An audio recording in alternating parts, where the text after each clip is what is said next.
What is going on, guys? Welcome back here to Fightful Scraps for another interview on the UK scene by myself, Corey Brennan. Today, we are joined by the futurist Leon Cage. He's been making a serious name for himself in the UK scene as he's 17 years old, guys, and he's already tearing up in Rev Pro and everything. So, how are you doing today, Leon? I am very, very good. Very good. Thank you very much for having me. No problem at all, man. And I suppose I kind of want to start not at the beginning, but kind of the beginning of you kind of starting to get a bit of notice. And you debuted a move that kind of went viral, and it went so viral that you had to actually make a social media account for yourself, if I remember correctly. So I just kind of want to get to start off. I want to get your thoughts on that. Come debuting the move, it going viral, and kind of just having to kind of get into social media. Yeah, no problem. So, with the move, crazy. I just literally went to training one day early. And every time I go early, sometimes get some stuff in, have a little mess around, have a few things what I can do.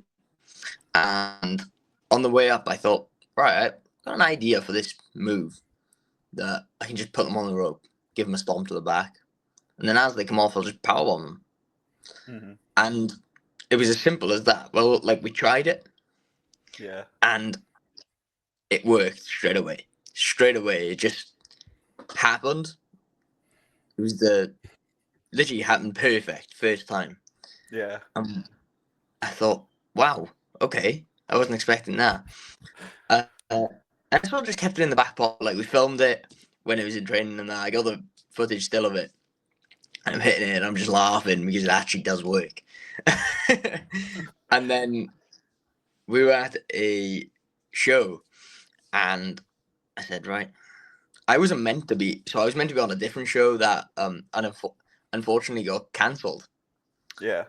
So instead, I just shoot up to this other show, and last minute they're like, "Hey, jump on."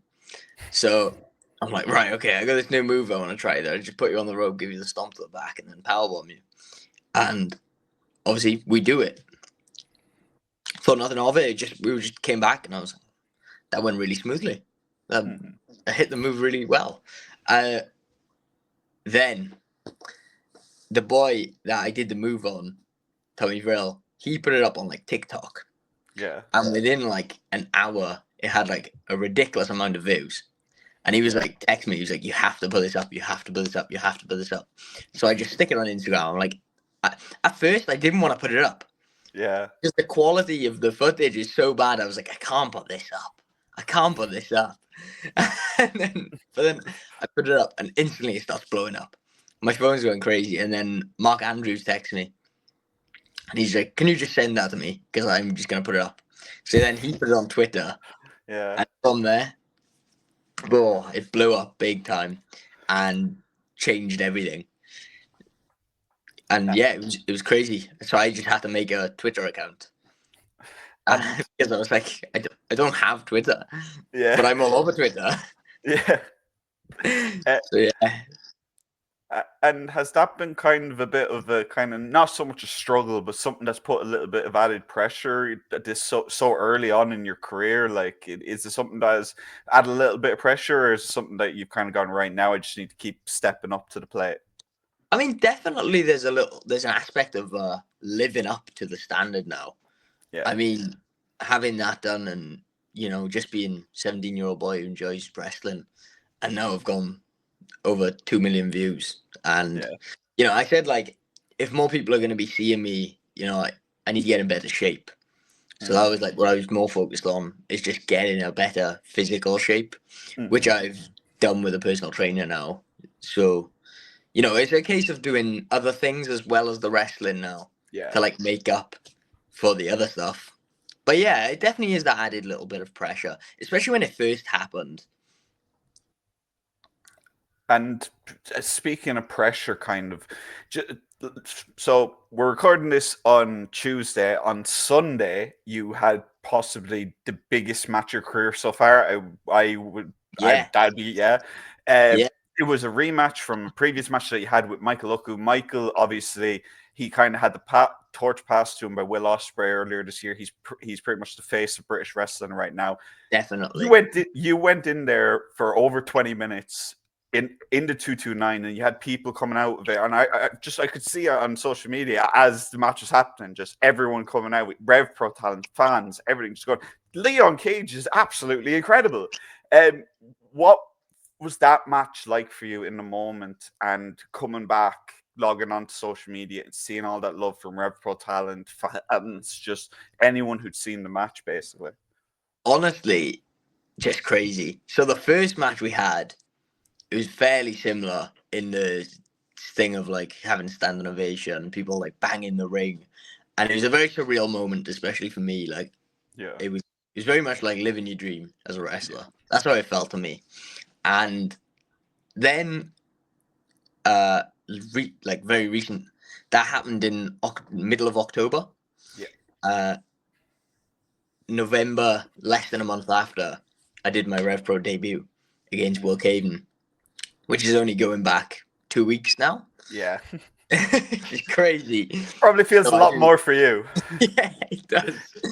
So then we do, like, I have that. Goes fantastically, really enjoy. Then I get contacted about doing the 229 show. Fantastic, I will be there. But I just see the graphic go up that I'm wrestling Michael Oku. And I'm like, oh God, this is crazy. There's a lot to live up to now. So I was very nervous. Like, I said to a few of the guys in the back, like, once I come back, I said, like, I felt sick nervous. But I was just trying not to show it, that I was, like, nervous. But I did feel very, like, to the point where I was, like, I could feel it in my throat, nervous. Yeah. We go out there, have the match. And I'm just sort of, like, confused, to be honest with you. Just like, what's going on? Yeah. And then obviously the match goes fantastically. I couldn't have wanted it any other way. Any other way. And then I come back and everyone was so nice, greeting me, like clapping me, and it was just fantastic atmosphere, to be honest with you. Very, very fantastic atmosphere. I'm so lucky to have that. I'm so lucky to have that, and I am very, very grateful for it. And kind of just steering a bit away from just the general like British stuff, there seems to have been kind of an influx of younger teenage talent coming through the ranks in pro wrestling. Like, you've got yourself, you've got Nick Wayne, you've got Billy Starks, you've got there's an endless amount, it seems, of teenage talent. What do you think is the reason for that now, that bookers and other wrestlers are kind of just turning around and realizing, hey, these young kids, they can go? Honestly, I don't know for everyone. Yeah. But what I personally think, like, I was just inspired on a different level when I was young. Like, all I've ever wanted to do. Yeah. So now, like, when I get the opportunity to do it, it's balls to the wall and I give everything I've got. Especially with training as well. Like, that's also another time that I get to do what I love. And you know, even though I go multiple times a week, and sometimes you can look and take it for granted that you have these facilities that have rings up 24/7. You're able to go training early. You're able to do cardio on days that you're free. You can do so much. And I'm very thankful for New Wave and the opportunities they give me for shows, training, connections, everything. But honestly, I just feel like I just personally as well, just personally speaking, I just always want to put as much effort I can into it because I love it so much. And, you know, just like watching things, watch as much as I can. And yeah, honestly, we just, all of us just love wrestling, love wrestling. And steering back to the British scene, we mentioned the Michael Oku matches, but another person that you've shared the ring with quite a bit in the UK scene, I wouldn't necessarily say a veteran in the UK scene, but someone who is definitely an established name in Connor Mills. And Connor is someone who's very fast technician. He's constantly working, constantly moving. Was that a major test for you early on to kind of keep up with Connor and just like work with his style? So honestly, I'll take it all the way back to my first time I ever wrestled for New Wave. Mm-hmm. So my first debut match was against Colin Mills. And once I seen that graphic go up, I was buzzing. I was like hands on my head, like, this is crazy. And it was all because Danny Luna, she had to do a TNA show instead. Yeah. And she pulled out, so an opportunity just came, and out of everyone, they selected me, which I was so thankful to have. But yeah, honestly, like, I got to wrestle him, and he was late. Mm-hmm. He was late. And then I was like, Christ, he's late. And throughout the day, it kept on getting later and later and later. Then the traffic was not slowing down. And it got to, we were meant to be on one before the main event. Yeah. So it's us, main event. Yeah. And it's interval. And he's still like an hour away or something. And we're like pushing the interval back. These matches are going to go longer. Then it's going to be us. And he turns up just the, like, interval ends and he turns up then. So we had like one match, us. Yeah. So we just had to go out there, bang, and just get straight out there. Oh, it was absolutely unbelievable. Like, to be in the ring with him and share it, I'm so honored to be in there with him. I've learned so much from him. And he's such a sound person as well. He's so giving in, like, opportunities and that. Wrestling him, like, I'm so thankful. Anyways, like, I share the ring with him multiple times now through scrambles and tag match, whatever it is.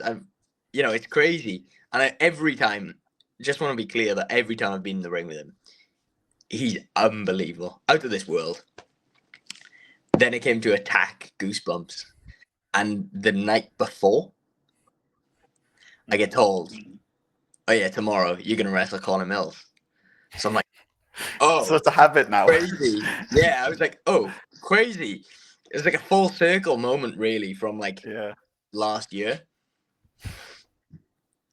And yeah, it was, again, it's another match that's like in my favorite matches list, which is all of them. Every time I've been able to share in the ring is in a favorite matches because I got to do what I love. But them ones, all of them are all sectioned towards that top. They're all near that top every time I'm in there with him. And circling back to what we began with the viral move, just going crazy. There was one significant thing that a lot of people paid attention to, which was the Young Bucks using their own variation of the move. And you had Will Ospreay turning around and going, "Lads, come on, pay the man. You're using this move. Come on." I know what I asked about, like, the extensive reaction and so on, but those two reactions in particular, I imagine for a young pro wrestler, especially one that wrestles the style you do, to see one of the greatest tag teams in Young Bucks and one of the greatest British wrestlers in Will Ospreay, I imagine that was just another experience entirely for you. So, to make the Young Bucks feel very old, when I was a little child, I used to be able to watch them and do, like, they would do, like, Ring of Honor. Yeah. And I'd be the youngest person. Like, when I was, like, 8, 9, I was the biggest fan of them. I was like, I want to be them. I want to be them. So then to see them, like, do something that I do, it was honestly, like, I know some people be like, "Oh, you might have been really annoyed in that," like they did. But no, honestly, I was like I was a little child. I was literally like screaming. I was like, "The Young Bucks use my move." Yeah. And then Will posting up later that day. Oh, again, just I was like a little child. I was like, I am living the dream. Living the dream. Absolutely. It definitely seems like you are, man. Every time I brought up every question, just a big grin is spread across your face, man. And that kind of feeling is infectious, even just for anyone. You can see the passion coming out of you. But as we wind down this interview and we wind down the year 2024, obviously you've had an incredible end to the year. What are some of your goals for next year? Is Rev Pro consistency something that you're very interested in? Definitely. To be more consistent doing the Rev Pros, that would be such a big goal just to be there, you know, week in, week out, like doing them.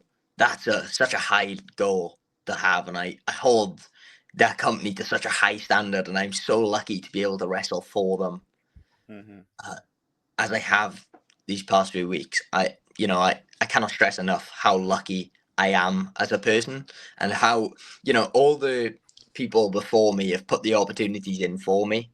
You know, I, again, just can't stress enough how all my coaches and everything have made these connections so I can have these opportunities.